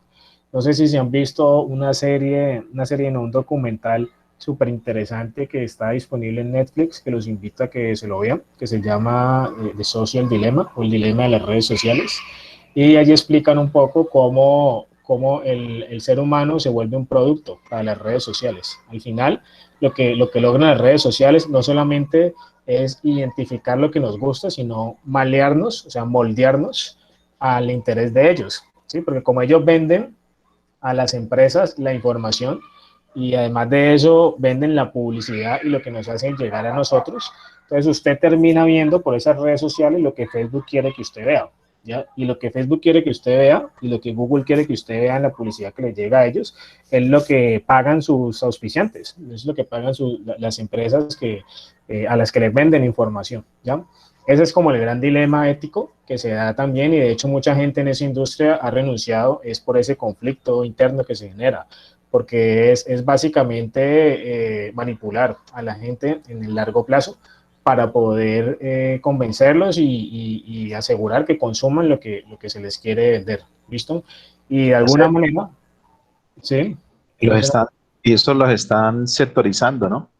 Basado Sí, a lo que les gusta, están haciendo pues como sectores del diferente consumo y a eso mismo le hace llegar la publicidad. Ejemplo, una persona que se ve que le gusta la salsa, a esa persona le ponen videos de salsa porque saben que eso es lo que más va a consumir y lógicamente que eso es lo que va a generar más dinero. claro, el ejemplo es chévere, Víctor, porque, bueno, todos nos gusta la salsa, los que somos de origen aquí vallecaucano, ¿no? Especialmente caleño. Pero entonces, uno en un principio sí piensa eso, que es que me están mostrando lo que me gusta. Cuando usted ve videos de salsa, a usted le empiezan a hacer llegar videos de salsa. Pero ¿qué videos de salsa le empiezan a hacer llegar? Pues los videos que ellos quieren hacerle ver a usted. ¿Y cuáles son los videos que ellos quieren hacerle ver a usted? Los videos por los que alguien está pagando. Al final, tú terminas viendo los videos que ellos quieren que tú veas y terminas desarrollando los gustos que ellos quieren que tú desarrolles. Ese es el dilema de las redes sociales que plantea ese documental y que lo lleva a uno como a un cuestionamiento interno de si es cierto o no que las redes sociales pueden influir tanto sobre mí y sobre lo que yo soy y sobre lo que me gusta, ¿no? O si yo soy capaz de alejarme de esas tendencias y de que así me llegue mucha publicidad sobre cosas que aparentemente me gustan, yo sea capaz de tomar la decisión de consumir algo totalmente distinto a lo que me está ofreciendo las redes sociales. Es como una manera de uno monitorearse también y de entender cómo funciona eso, pero la verdad es que al final la mayoría de las personas termina convirtiéndose como en zombies de las redes sociales, ¿sí? Por eso mantenemos hiperconectados todo el tiempo, mirando entonces qué hay por ahí, material que nos llama la atención y que terminan ofreciéndonos dirigidamente e incentivando nuestras factores de compra, o sea, que terminemos haciendo lo que ellos quieren. Es un poco esa como la reflexión que deja ese documental. Y en ese sector cuaternario es un claro ejemplo lo que hacen esas empresas, que es vender esa data, o sea, vender esa información, trabajar con eso, ese intercambio de información. Si bien porque no puede ser incluido en otro sector tan fácilmente, porque es una industria compleja, requiere entenderla, requiere analizarla para poder considerar cuáles son sus impactos y cuáles, no solamente sus impactos a nivel social, sino sus impactos económicos. Bueno, chicos, muy bien. Ahora, para terminar, vamos a ver algunos datos. Como esto es una asignatura de economía, pues obviamente tenemos que ver cifras económicas para aterrizar la explicación conceptual que acabamos de ver. Entonces, aquí tenemos una gráfica que nos demuestra la desaceleración que ha tenido un promedio, pues, digamos, de la economía, o sea, el PIB mundial durante unos periodos de tiempo. Entonces, quiero que lo analicemos aquí de manera muy rápida. No sé si ustedes se acuerdan del año 2009, a lo mejor no nos dimos cuenta de eso, muchos no nos dimos cuenta de eso, otros sí nos dimos cuenta, y es que se dio una crisis importante en el año 2009, se llamó la Gran Recesión. En 1930 fue la Gran Depresión, que fue una crisis que se generó en Estados Unidos, pero en el 2009 fue la Gran Recesión, con R. Y por eso este bajonazo aquí en el PIB mundial. Eso fue una época en la cual quebraron unos bancos en Estados Unidos, especialmente uno muy grande que se llamaba Lehman Brothers, por un tema de las hipotecas y de la burbuja inmobiliaria que hay en los Estados Unidos. O sea, todo el mundo podía acceder a créditos muy fácil, sin mayores requisitos, hasta que llegó un punto en el que era insostenible la situación y todo el mundo dejó de pagar. Entonces, ¿qué pasó con eso? Pues que los bancos se quebraron.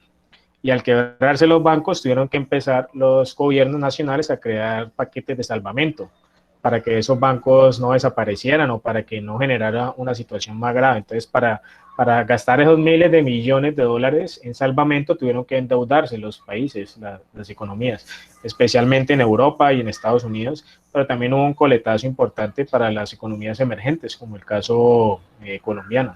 Entonces, esa situación fue inclusive más impactante que la que vivimos aquí durante la pandemia, que no deja de ser uno de los momentos también históricos más relevantes que nos tocó. Si usted quería vivir en una época que va a quedar para la historia, ya la vivió, que es durante esta pandemia. Por muchos años en los libros de historia, en todas partes va a quedar esto como un hecho histórico en todos los países, no solamente a nivel médico, social, sino a nivel económico también. Pero en el caso del 2009, fíjense que según esta gráfica, hubo un bajón importantísimo en el Producto Interno Bruto promedio de todo el mundo y especialmente en las economías avanzadas, o sea, en los países europeos, Estados Unidos y demás, que fueron los que afrontaron de frente esa crisis.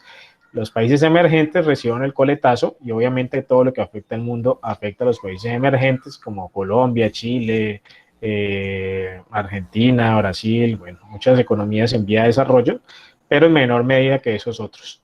Ya cuando nos acercamos en el tiempo, pues llegamos aquí a que después, a partir del 2019 y el 2020, pues empezamos a vivir esa etapa también de crecimiento y recesión económica, que si se fijan, para el caso inmediatamente anterior que estamos comparando aquí, o sea, el 2009, fue un periodo de crisis de un año, 2 años, ¿sí? Porque era una crisis hipotecaria, o sea, una crisis financiera que se podía resolver, digamos, con instrumentos de política monetaria. Pero lo que ha generado ya la pandemia son más impactos de largo plazo, ¿no? Que generan bajas tasas de crecimiento, menores tasas de crecimiento económico para la mayoría de los países durante varios años, por lo menos unos 3 o 4 años. Los expertos estiman que le va a tomar al mundo por lo menos unos 5 años recuperarse un poco del impacto económico de la pandemia y retomar las tasas de crecimiento que venían dándose antes de esta etapa. Entonces yo aquí les traigo también algunos datos, algunas cifras para que a nivel comparativo podemos mirar entonces cómo va el mundo, ¿sí? Entonces el Producto Interno Bruto en diferentes regiones. Entonces, fíjense, hay países, los que son considerados como las potencias en ascenso, que vienen manejando tasas de PIB pues, mucho mayores que en otros lugares, ¿no? Pero no necesariamente eso es bueno. ¿Por qué? Porque las economías desarrolladas nunca tienen tasas de crecimiento muy altas, sino que tienen tasas de crecimiento moderadas, pero sostenidas durante muchos años.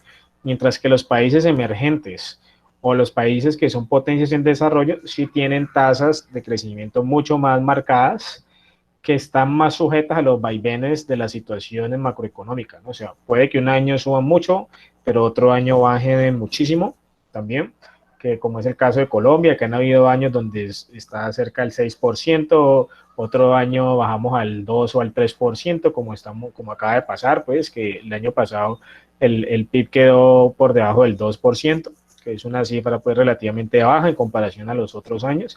Pero miren el caso de China, o de los tigres asiáticos también, como se les conoce, que han venido sosteniendo durante varios años esas tasas superiores al 5% y al 6%. Eso no es fácil, es difícil poder generar esa tendencia y es por eso que se han convertido como en punto de referencia del mundo entero, porque durante muchos años han venido haciendo bien ese trabajo y eso hace que sean llamados a convertirse en los nuevos líderes económicos del mundo por encima de las otras potencias en un mediano y largo plazo, o sea, la vuelta de unos 5, 10, 15 años. Probablemente China sea el país y la economía más influyente del mundo por encima de Estados Unidos si se mantienen las condiciones. De hecho, China fue uno de los países menos afectados por la pandemia porque controlaron de mejor manera el brote, a pesar de que allá se originó. Entonces, donde se originó, lo controlaron mucho mejor que en el resto del mundo, que no estaba preparado tampoco para esto. Y en el caso, por ejemplo, de economías industrializadas con tasas de crecimiento cercanas al 2%, Estados Unidos también, cercana al 2% para los últimos años, y la proyección para el 2021 es igual de conservadora, o sea, bajita en la mayoría de los países. Y en el caso latinoamericano, pues como son países emergentes, ahí sí hay una volatilidad mayor y se espera entonces que se recuperen un poco más rápido. Bueno, esta es otra gráfica interesante que nos sirve para irnos acercando ya al final de la clase, y aquí ya estamos analizando, es el caso colombiano, ¿sí? O sea, ¿qué sucede con el tema de las exportaciones y el PIB a nivel nacional, comparativamente hablando, pues, en años anteriores y cómo estamos ahorita? Entonces, miren esta gráfica y porfa, préstenme mucha atención aquí a la explicación. Esta línea morada lo que representa es el crecimiento anual de los socios comerciales de Colombia. O sea, ¿quiénes son los socios comerciales de Colombia? Pues es un promedio de los principales compradores, o sea, de Estados Unidos, de México, de Brasil, de los que más compran, digamos, los productos colombianos. ¿Qué podemos ver?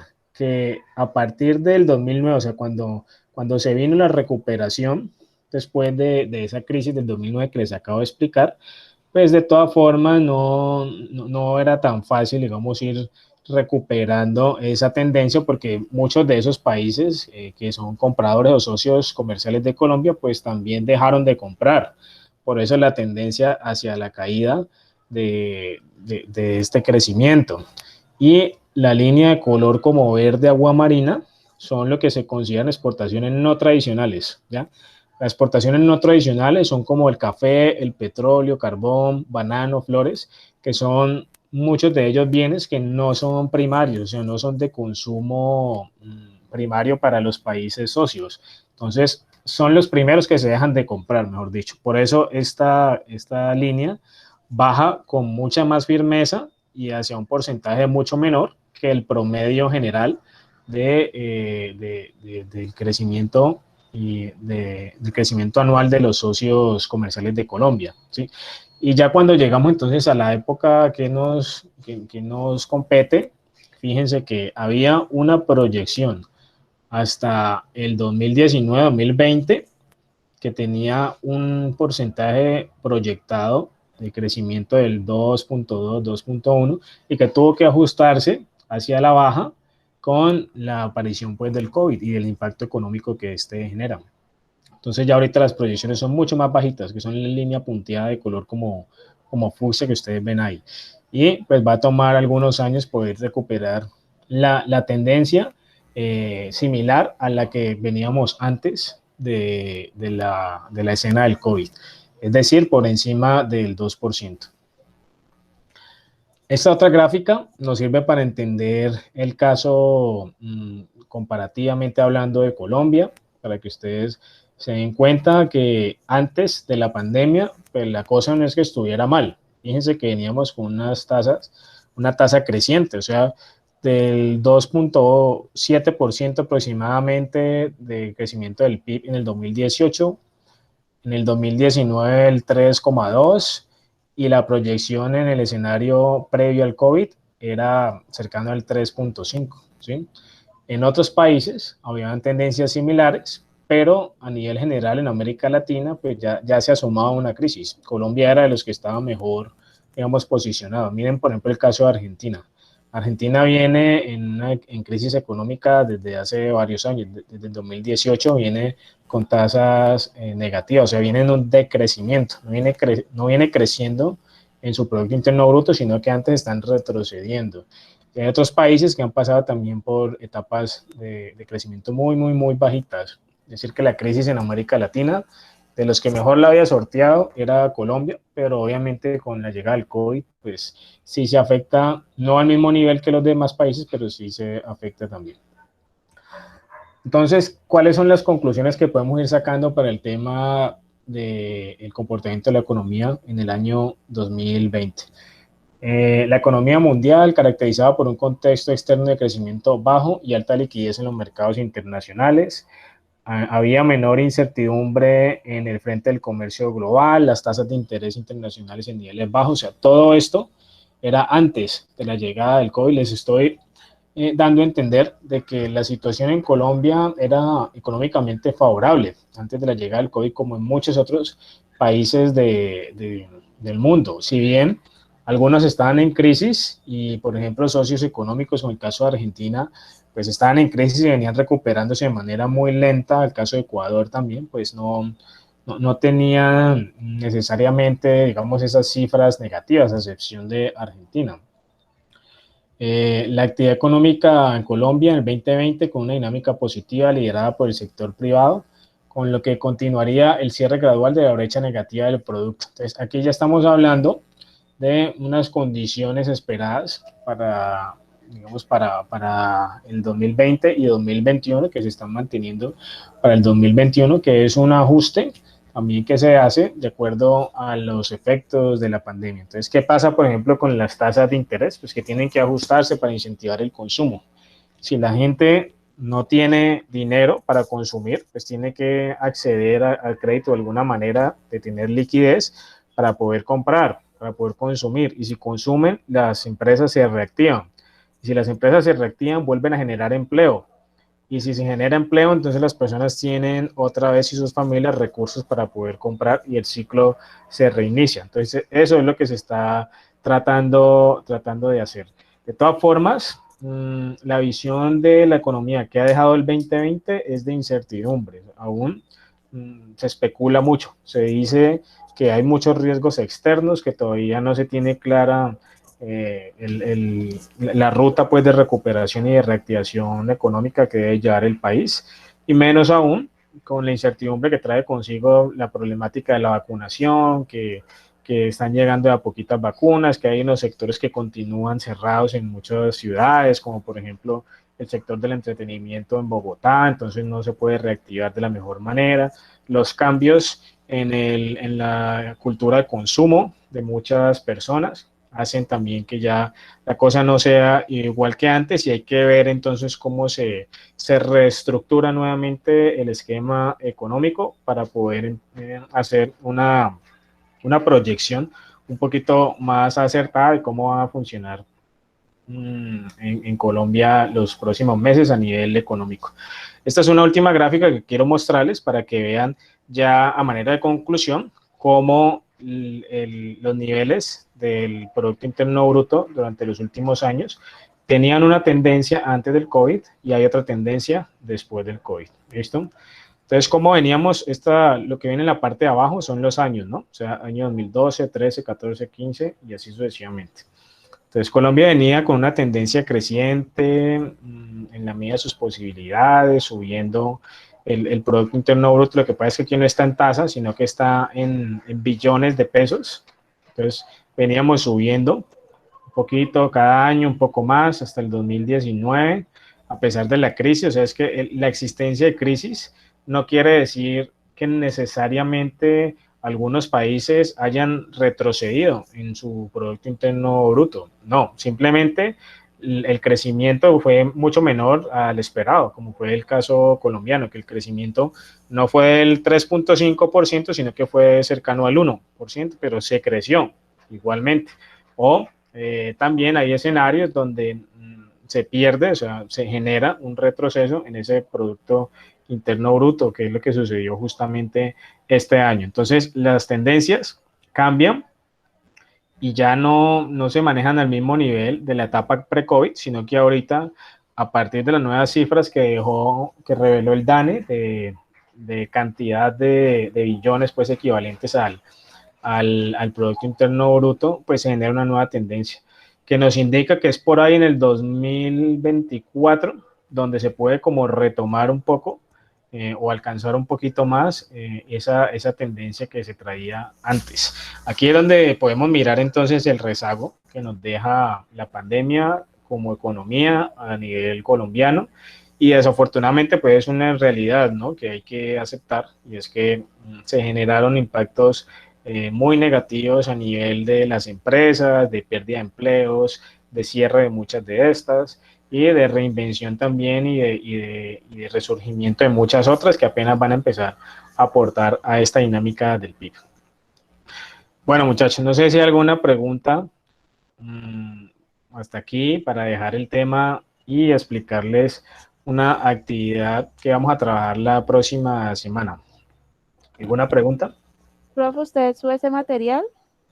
Uh-huh. Sí, señora, y no solo eso, sino la grabación como siempre. Ya yo creo que aquí Bueno, el señor. jueves, para que repasen y todo eso, porque yo sí creo que van a necesitar algunos conceptos de los que hemos hablado hoy. Bueno, señor, gracias. Bueno, ¿alguna otra pregunta, chicos, señoritas? ¿Todo claro hasta aquí?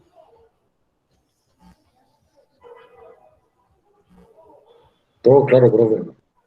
Vale, Daniel. Bueno, entonces vamos a hacer lo siguiente.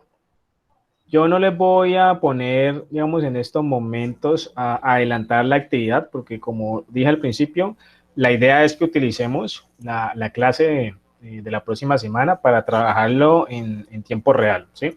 Es decir, no quiero que ustedes se lleven trabajo para la casa, sino que lo hagamos aquí durante la clase, que es también lo más conveniente para todos. Creo que podemos aprovechar los espacios de la clase como si estuviéramos en un aula, simplemente que conectado por medios virtuales.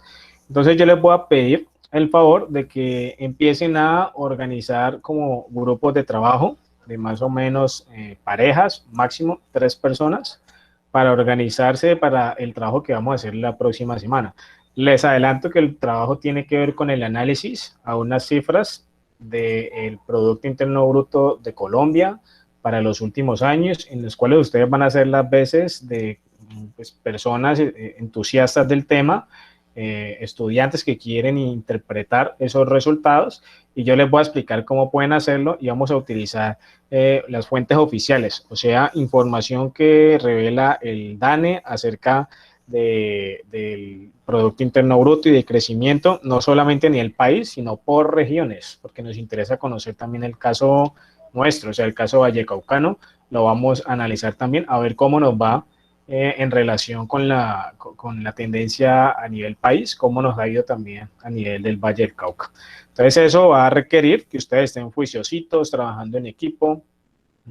Todos los detalles se los explico al inicio de la otra clase, así que es necesario que nos conectemos temprano para que nos rinda el tiempo. Yo sí les voy a dar un poco más de tiempo que el de clase, porque pues el trabajo requiere análisis y requiere escribir algunas cosas, pero lo más importante es que ustedes tengan sus grupos de trabajo ya pensados, ya organizados para arrancar de una, y yo les compartiré los insumos y todo lo que necesitan para trabajar en esa próxima clase, que es complementaria a lo que hicimos hoy. Hoy explicamos los conceptos, vimos cifras, entendimos muchas cosas, y la otra clase vamos a trabajarlas en un taller que tiene que ver con el PIB, con el Producto Interno Bruto. ¿Listo?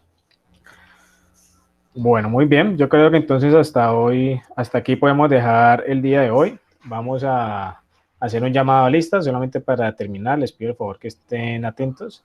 Si tienen alguna pregunta o algo que quieran compartir, pues adelante, muchachos. Podemos aprovechar estos últimos minutos. Profe, pues que en resumidas cuentas, entonces la próxima clase simplemente usted nos explica cómo vamos a trabajar, el material y todo, y ya no hay que traer investigado absolutamente nada. No, aún no, porque el trabajo lo van a hacer en la clase, pero sí organicen sus equipos. Listo, profe, bien.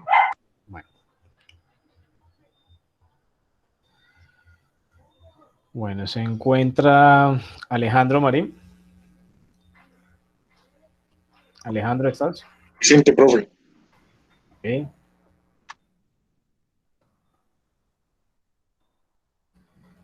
Ashley Viviana Motato. Ashley Motato. Profe, ella está conectada, sino que me escribió que tiene problemas con el internet, se le está cayendo mucho. Ya, bueno, gracias, Jessica. Caterine Paz. Presente, profe. ¿Sí me escucha bien ahí? Sí, sí te escuchamos, gracias. Gracias. Cindy Elena Blandón. Presente, profe. Cristian Papamija. Cristian.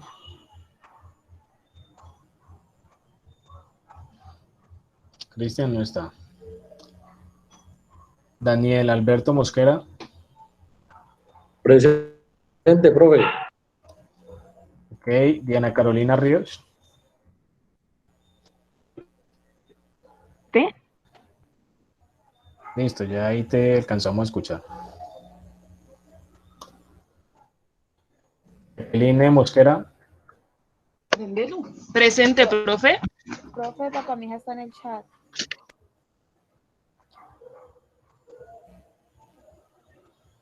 Ya te leí, Cristian.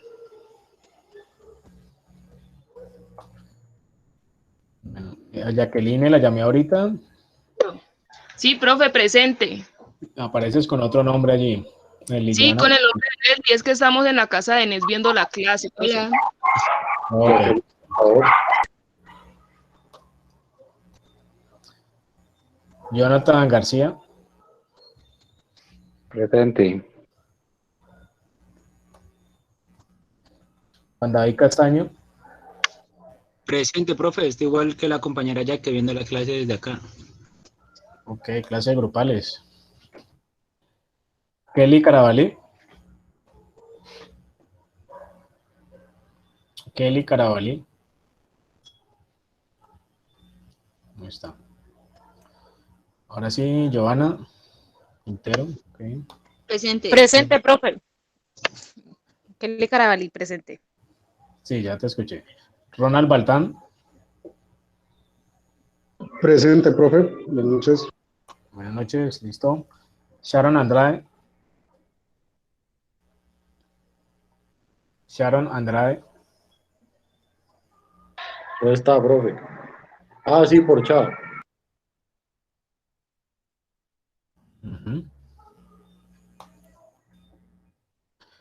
Meyer Pino. Profe, presente. Ok. Diana Narváez. Presente. Lorena Solís. Presente. Andrés Mejía. Presente, profe. Eli Juliet Quintero Vidal. Presente, profe. Elena Mina. Presente. Ok. Víctor Bustamante. Presente, profe. Listo. Y Jessica Paola Balanta. Presente, profesor. Ok. Bueno, ¿hay alguien que esté en la clase y que no lo haya llamado a lista? Sí, profe. Yo, profe. Bueno, debe ser que me falta a mí actualizar aquí algunas cosas. ¿Ustedes ya formalizaron su situación académica? Sí, señor. Correcto. Ah, bueno, listo. Entonces no se preocupen que yo lo tengo en cuenta aquí. Listo, muchachos. Entonces eso es todo por hoy. Les agradezco como siempre su disposición, su atención. Les deseo que tengan un feliz resto de semana y ya saben, importante la asistencia a la próxima clase para realizar el taller que tenemos planeado. ¿Listo? Feliz noche para todos. Gracias, profe. Igual, feliz noche. Que estén muy bien. Gracias, profe. Feliz noche para usted también. Gracias, lo mismo.